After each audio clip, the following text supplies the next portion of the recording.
दोस्तों, आज मैं आपको जो कहानी सुनाने जा रही हूँ, ये कहानी है दर्जी की बेटी की। तो चलिए दोस्तों, देखते हैं आज की ये कहानी। ये आनंदपुर गांव था। वो गांव बहुत ही खुशहाल था। सभी लोग बहुत अच्छे थे और अपने अपने कामों में व्यस्त रहते थे। गांव के चौराहे के पास बच्चे खेला कूदा करते थे। गांव में हर साल एक उत्सव होता था, जिस उत्सव में बहुत सारी प्रतियोगिताएं होती थीं और आज इस प्रतियोगिता का ऐलान होने वाला था। सुनो सुनो सुनो, इस साल गांव के वार्षिक उत्सव में एक नई प्रतियोगिता शामिल की गई है, फैंसी ड्रेस प्रतियोगिता। जो भी इस प्रतियोगिता को जीतेगा उसे चीफ गेस्ट के हाथों पुरस्कार मिलेगा और तो और इनाम में 10 बोरी अनाज और 5 बोरी दाल भी है। इसीलिए इस प्रतियोगिता में भाग जरूर लीजिए। अरे कौन सी ड्रेस प्रतियोगिता? वो क्या होती है? इतना भी नहीं पता क्या बुद्धू? ये वो प्रतियोगिता है जिसमें हमें अलग अलग रूप धारण करना होता है। मैं तो राजकुमारी का भेष धारण करूंगी। और मैं भी। और तुम प्रगति? अरे तुम मुझसे क्या पूछ रही हो? उसके पास तो ढंग के कपड़े भी नहीं है। वो क्या प्रतियोगिता में भाग लेगी? तभी प्रगति ने अपने फटे पुराने कपड़े देखे और उसे शर्मिंदगी महसूस हुई। पर तभी प्रगति ने इनाम के बारे में सोचा। अगर मैं प्रतियोगिता जीत गई तो हमारे घर में कई महीनों का राशन हो जाएगा। लेकिन मेरे पास तो कोई अच्छा कपड़ा ही नहीं है। माँ से पूछती हूँ। प्रगति दौड़ते हुए अपने घर गई। उसकी माँ सरला एक विधवा थी। सरला को सिलाई का काम आता था, इसलिए वो दर्जी का काम करके अपना और अपनी बेटी का पेट पाल रही थी। उनकी आर्थिक स्थिति भी बहुत खराब थी। तभी वहाँ पर प्रगति भी आ जाती है और अपनी माँ से बोलती है, माँ मुझे फैंसी ड्रेस कंपटीशन में हिस्सा लेना है। अब ये क्या नया ड्रामा है? तू तो हमारी परिस्थिति जानती है ना प्रगति? हाँ माँ, पर माँ इनाम 10 बोरी अनाज और 5 बोरी दाल का है। यही सुनकर मैंने सोचा कि अगर मैं जीत गई तो कई महीनों का अनाज हमारे पास होगा। और तो और आपको तो कपड़े भी सिलने आते हैं ना माँ? कपड़े सिलने तो आते हैं बेटा, पर सिलने के लिए हमारे पास कपड़े कहाँ हैं? मेरे पास तो बस सफेद साड़ियाँ हैं। अगर उससे तुम्हारे लिए कुछ सिलना हो तो बता दो मुझे। फिर प्रगति सोचने लगी कि सफेद साड़ियों की ड्रेस तो अच्छी नहीं लगेगी। तभी उसे एक आइडिया आया। माँ मैं परी बन सकती हूँ। लेकिन परियां तो रंग बिरंगी ड्रेस पहनती है ना माँ? हाँ, और परियों की ड्रेस पर बहुत सारी सजावट भी होती है। लेकिन बेटा हमारे पास रंग बिरंगे कपड़े कहाँ से आएंगे? आप चिंता मत कीजिए माँ, मैं कुछ न कुछ कर लूंगी। अच्छा ठीक है बेटा। अगले दिन प्रगति खेलते खेलते जंगल में चली गई। वो अक्सर जंगल जाया करती थी। उसे तितलियों का पीछा करना और हिरणों के साथ खेलना बहुत पसंद था। और यूं ही वो जंगल के अलग भाग में चली गई। अरे ये कौन सी जगह है? मैं पहले यहाँ कभी भी नहीं आई हूँ। उस जगह बहुत सारे रंग बिरंगे फूल थे और बीच में एक बड़ा सा पेड़ भी था। वाह, ये कितने खूबसूरत फूल हैं। काश मुझे इनकी तरह रंग बिरंगे कपड़े भी मिल जाए। तभी अचानक वो पेड़ बोलने लगता है। बिल्कुल मिल जाएगा। अरे ये कौन बोला? अरे यहाँ मैं। प्रगति को अपनी आँखों पर यकीन ही नहीं था। कि वो पेड़ बोल रहा था और उसकी आंखें भी थीं। अरे ये कैसे हो सकता है? बिल्कुल हो सकता है, क्योंकि तुम जादुई जंगल में हो। मैं जानता हूँ कि तुम्हें फैंसी ड्रेस कंपटीशन में परी बनना है। अरे तुम बोल भी सकते हो, मतलब तुम आम पेड़ नहीं हो बल्कि एक जादुई पेड़ हो। तो क्या तुम अपने जादू से मुझे परी का ड्रेस दे सकते हो? ना ना ना, मैं परी माता थोड़ी ना हूँ जो मैं जादू से उनका ड्रेस तुम्हें दे सकूं। पर मैं तुम्हारी मदद कर सकता हूँ। लेकिन वो कैसे? तुम रुको, मैं तुम्हें अभी जादुई रंग बिरंगे कपड़े देता हूँ। क्या सच में? हाँ, बिल्कुल सच में। अरे वाह! उसके बाद जादुई पेड़ प्रगति को जादुई रंग बिरंगे कपड़े दे देता है। आपका बहुत बहुत शुक्रिया बोलने वाले पेड़। मुझे खुशी हुई कि मैं तुम्हारी मदद कर सका। All the best. फिर प्रगति वो कपड़े लेकर घर वापस चली गई। अरे प्रगति बेटा, क्या हुआ? तुम्हें कपड़ा मिला कि नहीं? माँ, ये देखिए, मैं रंग बिरंगे कपड़े लेकर आई हूँ। लेकिन बेटा, ये तुम्हें कहाँ मिला? माँ, आप ये सब छोड़िए, बस आप जल्दी से ड्रेस बनाना शुरू कीजिए। हाँ हाँ, ठीक है बेटा। उसके बाद प्रगति की माँ सिलाई करना शुरू कर देती है और आखिरकार उन्होंने एक बहुत ही सुंदर परी की ड्रेस तैयार कर दी। रंग बिरंगे कपड़े से वो ड्रेस बहुत ही खूबसूरत लग रही थी। वाह बेटा, इस कपड़े से ये ड्रेस तो बहुत ही खूबसूरत लग रहा है। हाँ माँ, लेकिन माँ, परी की छड़ी, ताज और पर कहाँ पर है? फिर सरला ने जल्दी से अलमारी खोली और वहाँ से उसने परी की छड़ी, ताज और पर निकाले जो उसने पहले ही बनाकर रखे हुए थे। शाम को गांव के मैदान में स्टेज लगा हुआ था। गांव के सारे बच्चे अलग अलग वेश में थे। कोई राजकुमारी, कोई जादूगर, कोई पंडित, तो कोई डॉक्टर। रानी और टीना वहाँ पर झगड़ा कर रही थी कि तभी प्रगति अपना सुंदर सा ड्रेस पहनकर वहाँ पर पहुँचती है। उसे देखकर सभी लोग हैरान रह गए। प्रतियोगिता शुरू हुई। सभी बच्चे स्टेज पर आकर चलने लगे और जजेस उन्हें नंबर देने लगे। तभी रानी और टीना ने प्रगति को धक्का मारकर उसे गिराना चाहा। वो गिरने ही वाली थी कि अचानक वो हवा में अटक गई और सबके सामने ही असली परी प्रकट हो गई। परी ने अपने जादू से प्रगति को हवा में उड़ाया। तुम अच्छी हो प्रगति, और अच्छे लोगों के साथ हमेशा अच्छा ही होना चाहिए। प्रगति को सही सलामत नीचे उतारकर परी ने उस पर अपनी जादुई छड़ी घुमाई, जिससे प्रगति की ड्रेस खूब चमकने लगी। दर्शक ये देखकर हैरान थे। प्रगति के ड्रेस से रोशनी दूर दूर तक चमक रही थी। अब मैं चलती हूँ प्रगति। परी जादू करके वहाँ से चली गई और फिर जजेस ने प्रगति को फर्स्ट प्राइज दिया और साथ ही साथ सारा इनाम भी। प्रगति गरीब होते हुए भी फैंसी ड्रेस प्रतियोगिता जीत गई और साथ ही उसने अपनी माँ की मदद भी की।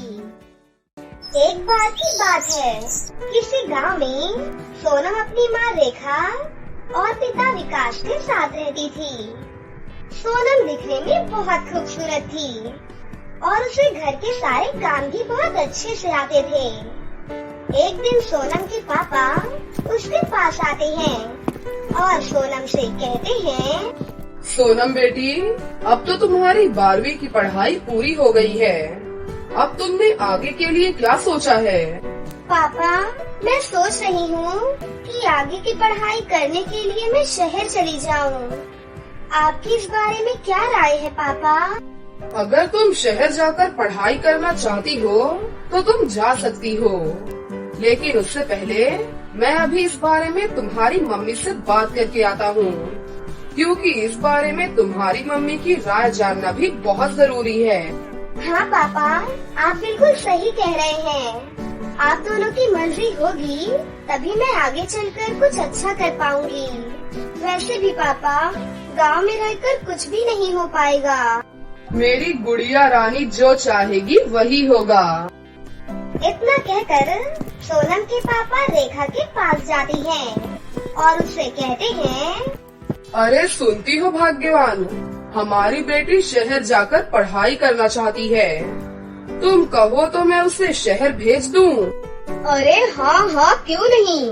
वैसे भी हमारी बेटी पढ़ाई में बहुत समझदार है, इसलिए हमें उसे शहर भेज देना चाहिए। शहर जाएगी तो हमारी बेटी का भविष्य संवर जाएगा। मैं अगले हफ्ते ही शहर जाने की टिकट बुक कर लेता हूँ। ऐसे ही एक हफ्ता बीत जाता है और सोनम अपने पापा के साथ शहर आ जाती है। सोनम के पापा शहर में उसके रहने के लिए एक घर ढूंढ लेते हैं और उससे कहते हैं, बेटा सोनम, आज से तुम इस घर में रहना और अच्छे से पढ़ाई करना। पैसों की चिंता बिल्कुल भी मत करना बेटा। मैं हर महीने टाइम से तुम्हें पैसे भेजता रहूँगा। चलो अब मैं चलता हूँ, तुम यहाँ अपना अच्छे से ध्यान रखना। इतना कहकर सोनम के पापा गांव वापस लौट जाती हैं। सोनम के लिए शहर का माहौल कुछ अलग था, इसलिए वो पहले शुरुआती दिनों में थोड़ी घबराई हुई सी रहती थी। सोनम के घर के पास एक आलिया नाम की लड़की रहती थी। आलिया सोनम के पास आती है और उससे कहती है, हेलो, तुम यहाँ नई आई हो क्या? हाँ, मैं यहाँ 2 दिन पहले ही आई हूँ। मैं भी यही तुम्हारे घर के पास ही रहती हूँ। वैसे तुम्हारा नाम क्या है? मेरा नाम सोनम है। और तुम्हारा? मेरा नाम आलिया है। हमारा घर भी आसपास है। क्या हम फ्रेंड्स बन सकते हैं? हाँ हाँ, क्यों नहीं। उस दिन के बाद से आलिया और सोनम के बीच अच्छी खासी बातें शुरू हो जाती है। आलिया के आ जाने से सोनम का भी अकेलापन दूर हो जाता है। उसके बाद धीरे धीरे आलिया और सोनम बहुत अच्छी दोस्त बन जाती हैं। एक दिन आलिया सोनम से कहती है, सोनम, क्या तुम मेरे साथ कहीं घूमने चलोगी? हाँ हाँ, क्यों नहीं। मेरा भी घूमने का बहुत मन कर रहा था। बताओ कहाँ चलना है हमें? चलो देखते हैं, यहीं कहीं आसपास से घूमकर आ जाएंगे। उसके बाद दोनों सहेलियाँ घूमते घूमते जंगल की गुफा के पास आ जाती हैं। गुफा को देखकर आलिया कहती है, सोनम, वो देखो गुफा। चलो गुफा के अंदर चलकर देखते हैं। उसके बाद दोनों सहेलियाँ गुफा के अंदर चली जाती हैं। गुफा के अंदर बहुत देर तक घूमने के बाद सोनम को एक परी दिखाई देती है। परी को देखकर दोनों सहेलियाँ उसके पास जाती हैं और परी से पूछती हैं, आप तो परी हो ना, लेकिन आप यहाँ क्या कर रही हो? क्या आपको किसी की मदद की जरूरत है? क्या तुम मेरी मदद कर सकती हो? जी हाँ परी जी, बताइए आपको क्या मदद चाहिए? बेटी, मैं परी लोक से पृथ्वी लोक घूमने आई थी। यहाँ से थोड़ी दूरी पर एक नदी पड़ती है। मैं अभी कुछ समय पहले उसी नदी के पास बैठी थी। तभी अचानक वहाँ पर एक जादूगरनी आई और मुझसे युद्ध करने लगी। जादूगरनी से युद्ध करते समय मैंने अपनी जादुई चक्की को नदी में डाल दिया। मेरी सारी शक्तियाँ मेरी जादुई चक्की में है। मैं अभी जादूगरनी की कैद में हूँ। जिसकी वजह से मैं नदी के पास जाकर अपनी जादुई चक्की नहीं ला सकती हूँ। भला नदी हम दोनों पर विश्वास करके आपकी जादुई चक्की हमें क्यों देगी? तुम्हें नदी में से 2 जादुई चक्की मिलेंगी। तुम्हें अपनी बुद्धि से किसी एक चक्की को मेरे पास लाना होगा। परी की पूरी बात सुनने के बाद सोनम और आलिया दोनों नदी की तरफ जाने लगती हैं कि तभी आलिया सोनम से कहती है, सुनो सोनम, मैं तुम्हारे साथ उस नदी के पास नहीं जाऊंगी। क्यों? क्या हो गया तुम्हें? नहीं, मैं नहीं जाऊंगी। मुझे बहुत डर लग रहा है। मैं तो जा रही हूँ। इतना कहकर आलिया वहाँ से डरकर भाग जाती है। लेकिन सोनम अकेले ही जादुई चक्की की नदी के पास जाती है और फिर सोनम उस नदी से कहती है, नदी, कृपया करके परी की जादुई चक्की मुझे दे दो। सोनम के इतना कहते ही वहाँ 2 जादुई चक्की प्रकट हो जाती हैं। तभी पहली जादुई चक्की कहती है, तुम कौन हो? क्या तुम मुझे अपने साथ लेने आई हो? चलो, तुम मुझे अपने साथ ले चलो। मैं तुम्हें बहुत सारा पैसा और सोना चांदी दूंगी। तभी दूसरी जादुई चक्की कहती है, नहीं नहीं सोनम, तुम मुझे ले चलो। मैं तुम्हें बहुत सारा अच्छा खाना और अच्छे कपड़े और मेकअप किट भी दूंगी। नहीं, मुझे तुम दोनों से कुछ भी नहीं चाहिए। मैं बस यहाँ पर परी की जादुई चक्की लेने आई हूँ। अरे, हम भी तो जादुई चक्की ही है ना। तुम हमें अपने साथ लेकर चलो। परी के बारे में इतना मत सोचो, अपने बारे में सोचो और हमें अपने साथ लेकर चलो। नहीं, मैं परी के साथ विश्वासघात नहीं कर सकती हूँ। मुझे तो लगता है तुम दोनों परी की जादुई चक्की हो ही नहीं।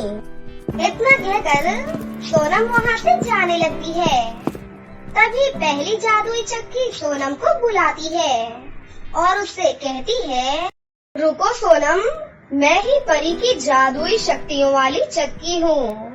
हम दोनों सिर्फ तुम्हारी परीक्षा ले रहे थे। तुम अपनी परीक्षा में पास हुई, इसलिए अब तुम परी की मदद करने के लिए हम दोनों को अपने साथ ले जा सकती हो। पहली जादुई चक्की की बात सुनकर सोनम बहुत ही खुश हो जाती है और उन दोनों को अपने साथ गुफा में ले जाती है। उसके बाद पहली जादुई चक्की से परी की सारी शक्तियाँ वापस आ जाती हैं। फिर परी उस जादूगरनी पर हमला करके खुद को जादूगरनी के चंगुल से छुड़ा लेती है। फिर परी सोनम से कहती है, बेटी सोनम, तुम्हारा बहुत बहुत धन्यवाद। आज तुम्हारी वजह से ही मैं उस दुष्ट जादूगरनी के चंगुल से निकल पाई हूँ। मैं तुमसे बहुत खुश हुई, इसलिए मैं तुम्हें कुछ देना चाहती हूँ। सोनम, मैं तुम्हें ये जादुई मेकअप किट की चक्की देना चाहती हूँ। तुम इस जादुई मेकअप किट की चक्की से ढेर सारे मेकअप किट मांग सकती हो और तो और तुम इससे जो भी मांगोगी तुम्हारी सारी इच्छा पूरी हो जाएगी। इतना कहकर परी वहाँ से चली जाती है। परी से इनाम पाकर सोनम बहुत खुश होती है और खुशी खुशी अपने घर वापस चली जाती है। उस दिन के बाद से सोनम जादुई मेकअप किट की चक्की के साथ हंसी खुशी से रहने लगती है। तो दोस्तों, कैसी लगी आपको हमारी ये कहानी? अगर आपको हमारी कहानी अच्छी लगी हो तो इसे जरूर लाइक करें। साथ ही हमारे चैनल को सब्सक्राइब भी कर लें और बेल आइकन को दबाना ना भूलें। मिलते हैं अगली वीडियो में। धन्यवाद।